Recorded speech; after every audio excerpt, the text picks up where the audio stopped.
Hey, what's up, YouTubers? Glad to be back once again. As you can tell, my voice is still really bad from the allergies or whatnot.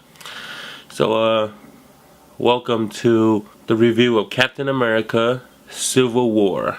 I got back from watching Civil War last night, but I was knocked out. My niece is coming back from college, and she's gonna study abroad, so I came up to her school and picked up all of her luggages or whatnot, and I didn't get home till like 2 o'clock. So I just woke up. You can tell I'm still, all like morning, and I'm gonna do the review now. Okay. Before I start, just to let you know, there are spoilers in the review. So if you have not seen the movie, go watch it. Don't watch this first. Okay, go watch it first. It's really good. So here we go. So first off, let's start with the story. Okay, I think Civil War story was really coherent and good and logical, right? So basically, what happens is the world has been complaining about the Avengers and all of the havoc and damages that they cause during the battles with the bad guy. Sorry, that was my phone. With the battles with the bad guys, but innocent civilians are getting hurt. So the United Nations decided to come together and develop an accord that the Avengers have to sign. But by signing that, they basically become their puppets. So they are fighting the agenda of the United Nations. Like Captain America said, they're gonna make us fight where we don't want to fight, and there are places where we need to be, and they won't let us go there, right? One of the things that made the story very compelling is the main players' motivations are very clear. Like with Tony, Tony Stark is going through like a major depression. Like he just broke up with his longtime girlfriend Pepper Potts, and you can tell his character is trying to do good. I think that's his like therapy session. Like after his panic attack in New York, and after his breakup with Pepper Potts, I feel like he wants to do something good. He's not as cocky.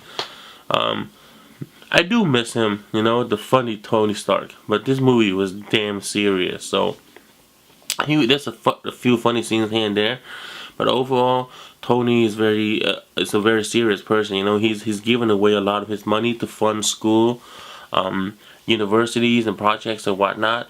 And at one of his conventions, he ran into this lady, and she was like, "Here's my son. You doing a great thing. You funded all these people, and by the way, my son is not gonna benefit from that. You know why? Because you killed him. He died. He was in one of the cities that you were destroying and fighting to do good for the people, and he died in that city because of you." Okay, and with Tony, like he has a thing where he actually developed Ultron to keep the Avengers in check. And with Tony, he also had a bunch of suits that went bad on him in the past, right?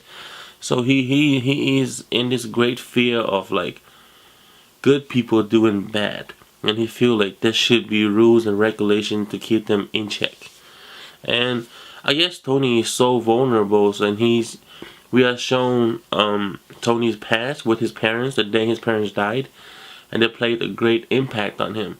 And I think a big part of Tony still blame his parents for in his own mind, lack of morals. Because I think he went through life mostly bitter, and he tried to make up for it by being a playboy millionaire that gets everything that he wants, And I think he came to a point where he just can no longer do that.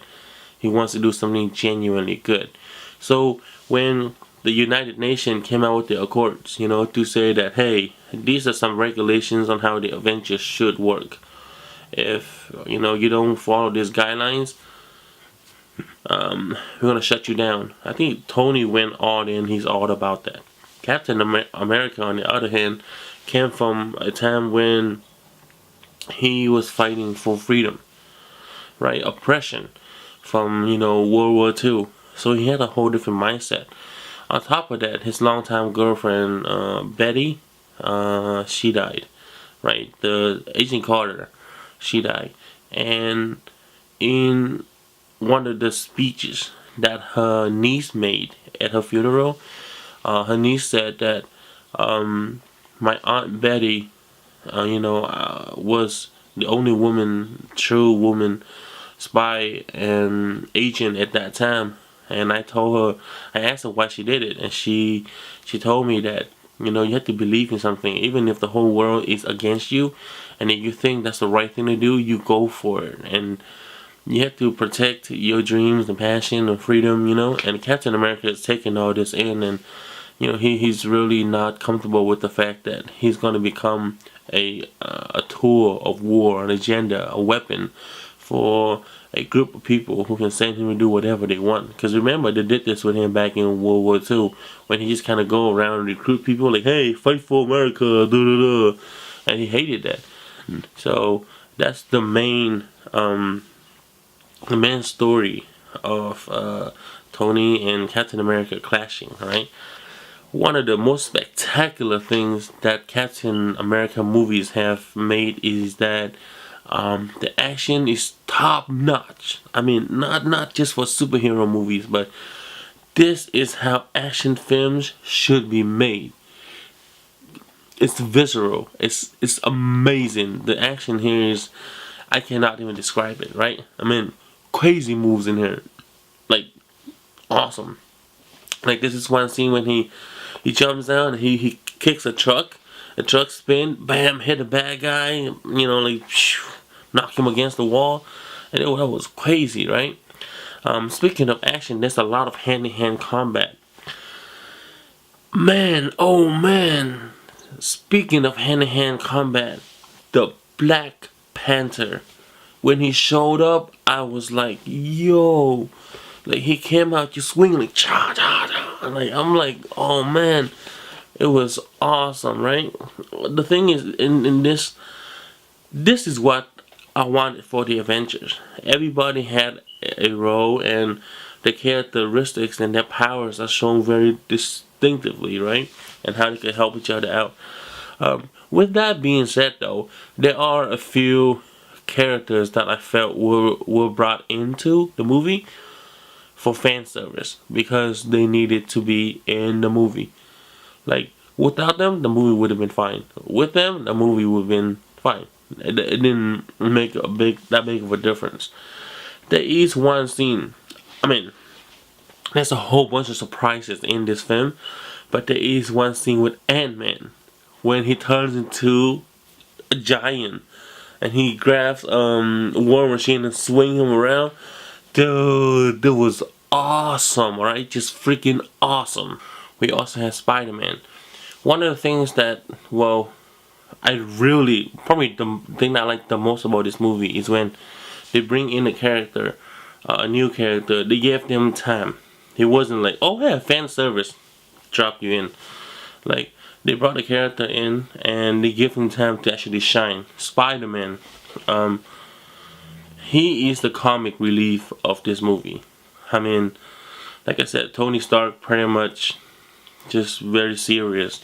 So Spider-Man is now the comic relief, and he is funny. I didn't think I would like him. I saw his suit in the trailer, and I'm like, this looked like it was made back in the 80s.